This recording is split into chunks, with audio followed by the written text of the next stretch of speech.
It was supposed to be the perfect night. The Eras Tour had just wrapped its Los Angeles leg, 3 sold-out nights at SoFi Stadium, 210,000 fans, $60 million in ticket sales. Taylor Swift stood at the center of the universe in a custom Versace bodysuit stitched with 10,000 Swarovski crystals, each one catching the strobe lights like tiny pink supernovas. The after-party was invitation only. 300 of Hollywood's elite packed into a private lounge at the Edition Hotel, velvet ropes, bottle service, and a DJ spinning remixes of Anti-Hero and Karma. Travis Kelce walked in like he owned the place, fresh off a Super Bowl win, Chiefs jacket slung over one shoulder, champagne flute in hand. The room parted for him the way it does for royalty. He lifted Taylor into the air like she weighed nothing, spun her once, set her down to thunderous applause. Cameras flashed, phones were out. This was peak power couple energy. Then it all imploded in under 30 seconds. Travis leaned over to the DJ, loud enough for the nearest circle to hear, and said the 6 words that ended everything. "Yo, add Kanye's new banger to the playlist." The music didn't stop, but the air did. Taylor's smile froze into something sharp, surgical. Her eyes, usually warm and playful in public, turned to ice. She stared at him for 3 full beats. The crowd sensed it before anyone else. Phones angled up. Someone whispered, "Oh no." Taylor unclipped her in-ear monitor with deliberate slowness, let it fall to the marble floor. Glass shattered somewhere in the distance. She leaned in, lips barely moving, and said 2 words only Travis could hear. "We're done." Then she walked. Not stormed. Walked, heels clicking like a metronome counting down the end of an era. The DJ killed the track, mid-drop. Silence swallowed the room. Travis stood there, champagne sloshing over his knuckles, watching the love of his life disappear behind a velvet curtain. Within minutes, the clip was on X. Within an hour, number Taylor dumps Travis was trending worldwide. This is the full fictional story of how one joke about Kanye West destroyed the most famous relationship in America, and how Taylor Swift turned heartbreak into a billion-dollar revenge arc. Section 1. The Shade, 750 words. The lounge smelled like money and desperation. Cristal bottles lined the bar in perfect formation, each one $1,200 a pop. The DJ booth glowed neon pink, pulsing to the bass line of Cruel Summer. Taylor stood on a raised platform, surrounded by her inner circle, Selena Gomez sipping a mocktail, Blake Lively filming vertical stories, Jack Antonoff nodding along to the beat. She was radiant, untouchable. The Eras Tour had grossed $1.5 billion and counting. She'd just broken the record for most consecutive weeks at Hazone on the Billboard 200. This was her victory lap. Travis Kelce arrived fashionably late, flanked by 2 teammates and a publicist who kept checking her phone. He wore the Chiefs' jacket like armor, the Super Bowl patch, gleaming under the lights. The crowd parted. Phones rose. Someone shouted, "There he is!" He made a beeline for Taylor, wrapped his arms around her waist, lifted her clean off the ground. She laughed, genuine, delighted. For a moment, it was perfect. He set her down, kissed her temple, whispered something that made her blush. The room exhaled. This was the couple goals the internet had been obsessed with for 18 months. Then, Travis did what Travis does. He tried to be the life of the party. He spotted the DJ, a rising star named Zed, who'd opened for Taylor on the European leg. Travis waved him over. "Bro, you gotta play something with edge tonight," he said, loud enough for the nearest circle to hear. "None of this bubblegum stuff. Drop Kanye's new joint, the one with the choir sample. That shit slaps." Zed hesitated, looked at Taylor. She was mid-sip of her vodka soda, lime wedge floating like a tiny green island. Her eyes flicked up. The music kept going, but the temperature dropped 10 degrees. Selena's jaw actually dropped. Blake's phone lowered an inch. Travis didn't notice. He was already turning back to Taylor, grinning like a golden retriever who'd just fetched the wrong stick. "Come on, babe," he said. "It's funny. Kanye's been quiet for years. Let's bury the hatchet. Taylor set her glass down. The clink was soft, but it cut through the base like a blade. Take that back, she said. Her voice was low, controlled, the kind of calm that comes before a hurricane. Travis laughed. It's a joke, Tay. Lighten up. She stared at him. 3 full seconds. The kind of silence that makes security reach for their earpieces. Then she reached up, unclipped her in-ear monitor, the diamond-studded one custom-made by Apple, and let it fall. It hit the marble floor and shattered. Someone gasped. A champagne flute slipped from a server's hand and exploded in slow motion. Taylor didn't flinch. She leaned in, close enough that only Travis could hear. "We're done," she whispered. Then she walked, not ran, walked, heels clicking in perfect 4/4 time. The crowd parted like the Red Sea. Selena tried to follow. Taylor raised one hand stop. Blake's phone was still recording. The DJ killed the music mid-drop. The silence was deafening. Travis stood there, champagne dripping from his fingers, watching the woman he'd called my endgame disappear behind a velvet curtain. Someone started clapping, nervous, confused, then stopped. Phones were out. The clip was already uploading. Within 90 seconds, it had 100,000 views. Within 5 minutes, Number Taylor Dumps Travis was trending in 12 countries. The joke wasn't funny anymore. By sunrise, the internet had a new religion. Reddit threads multiplied like viruses. One post titled, "Full After-Party Call Sheet Leaked Breakup Planned?" hit 50,000 upvotes in an hour. The document was fake, obviously, but it didn't matter. It listed 2 endings, PR stunt and real breakup. Someone circled real in red Sharpie. Travis Kelce's Instagram story went live at 6:12 a.m. PST.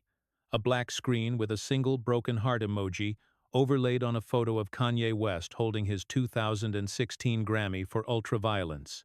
The caption? Nothing. Just the emoji. It was viewed 28 million times before he deleted it. Taylor's team moved fast. By 8 a.m., her publicist released a statement via Page 6.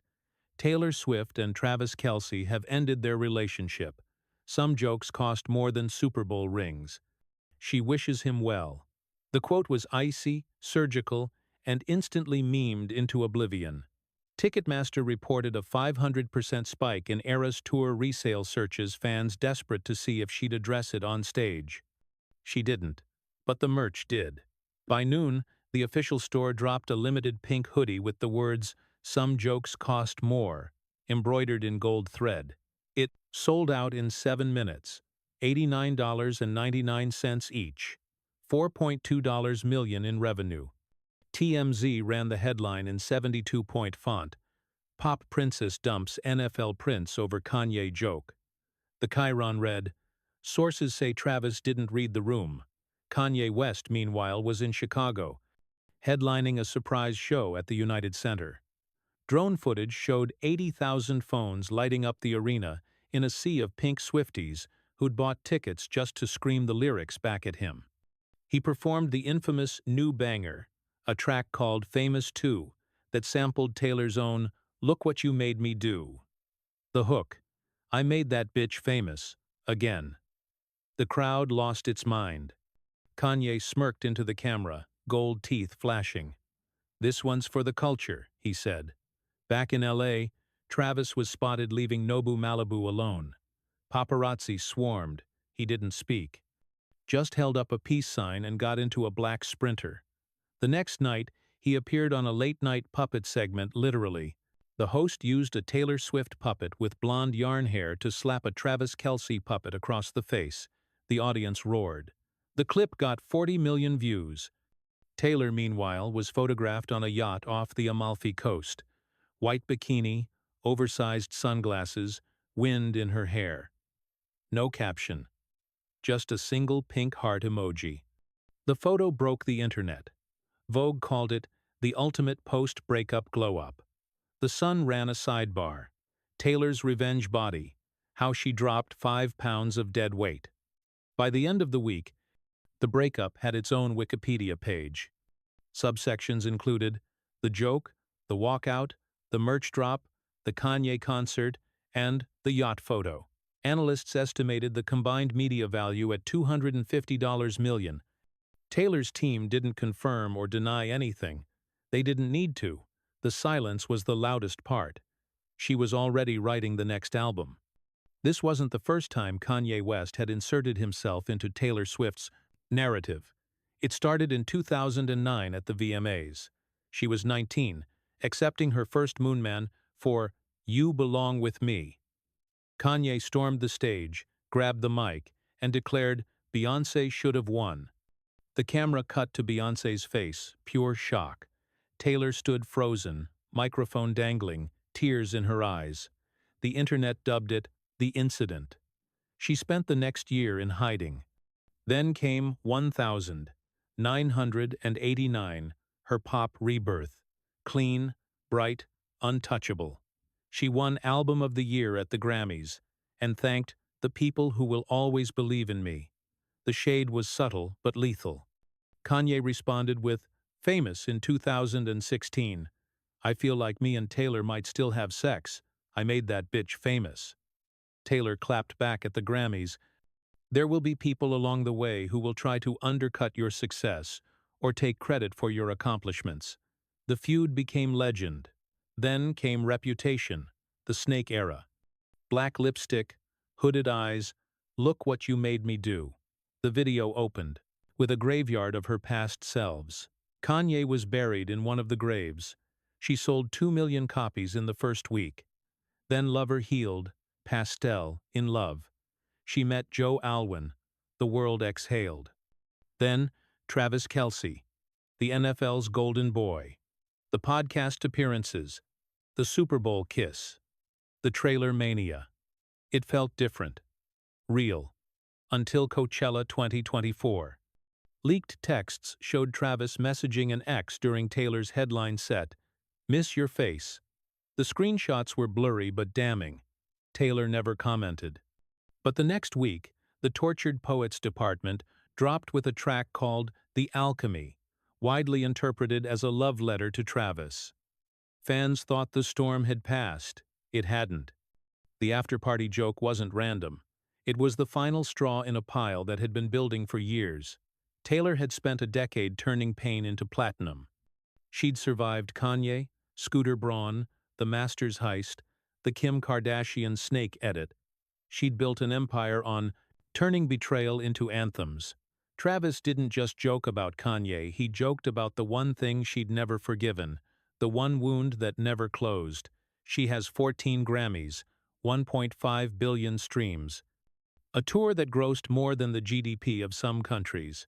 She doesn't need a Super Bowl ring to prove her worth. She never did. The world sees the princess in the tower. She sees the war she's been fighting since she was 19. And she's winning, one breakup at a time. The Eras Tour finale in Los Angeles was biblical. 90,000 fans. A 3-hour set list. Taylor crowd surfed during I Did Something Bad, letting the sea of hands carry her like a goddess. The lyric hit different now. If a man talks shit, then I owe him nothing. The crowd screamed it back. She wore a custom bodysuit with the words, Some jokes cost more, stitched in tiny diamonds across the chest. No one noticed until the Jumbotron zoomed in. The internet exploded mid-show. Travis sent a pink breakup box to her. Nashville compound delivered by private courier caught on Ring camera. Inside, his Super Bowl ring, a note that read, I was wrong, and a single dried rose. Taylor unboxed it on her private story. No caption, just the sound of the ring hitting a marble countertop. Clink. The video got 80 million views before it disappeared. The VMAs that fall were electric. Taylor and Kanye were seated 3 rows apart. The camera cut between them all night. When she won Video of the Year, she walked past his seat without looking down. Her speech, to every girl who's been told to smile through the pain, don't. The crowd went feral. Ariana Grande posted, Men are trash. Billie Eilish dropped an apology reel for ever defending Travis. Taylor's podcast, The Breakdown, Debuted at Hajon on Spotify, beating Joe Rogan. Episode 1. When Love Becomes a Liability. She never said his name. She didn't need to. The album came next. Famous Taylor's version, dropped at this. Midnight. The cover, Taylor in a pink straitjacket. Kanye's laugh reversed into a scream. Track 1. The Last Great American Dynasty, Reclaimed. Track 7. Karma, Travis's version, featuring a voicemail of him saying, "I'm sorry," pitched down to sound demonic. It debuted at number 1 in 97 countries. Critics called it a masterpiece of pettiness. Rolling Stone gave it 5 stars. Swift doesn't just burn bridges, she salts the earth. 1 year later, the Breakup clip hit 2 billion views. Taylor walked the Met Gala red carpet in a gown made of shredded Chiefs jerseys. The train spelled out 1,989 in sequins. A reporter shouted, "Any comment on Travis?" She smiled the same smile from the afterparty, but warmer now. "Next question," she said, and kept walking. The camera followed her up the steps. The world followed too. Taylor sits alone in a Nashville barn turned studio. Sunlight filters through dusty windows. She's writing in a leather-bound journal, pen moving fast. The page is titled Midnight Rain. Across the country, Travis throws a football in an empty practice field. The ball spirals perfectly, lands in the end zone. No one cheers. Love has eras. Some are golden. Some are folklore. Some are midnight. Taylor's phone buzzes a text from Selena. "You okay?" She types back. "Better than ever." Deletes it. Types. Writing. Sends. The barn door creaks open. Her cat, Meredith, walks in, jumps on the piano. Taylor plays a single note. It echoes. She smiles. Some bridges you burn and never rebuild. Some jokes cost more than rings. Some heartbreaks become Hajon albums. Protect your peace. The world will try to take it. Don't let them. Taylor closes the journal, stands, walks to the window. Outside, the Tennessee hills roll golden in the sunset. She takes a deep breath. The beat drops in her head, new song, new era. Legacy isn't given, it's written, one lyric at a time. Back in LA, the VIP lounge is empty now. The velvet couch still has the indent where she sat. A single pink spotlight shines on the spot where the glass shattered. The shards are gone, but the stain remains. Hot mic catches Travis's voice from a podcast recorded months later. "I fucked up. I know that. If she ever wants to talk, I'm here." The host asks, "You think she'll call?" Travis laughs, sad, small. "Nah, but a guy can dream." Fade to pink. The end.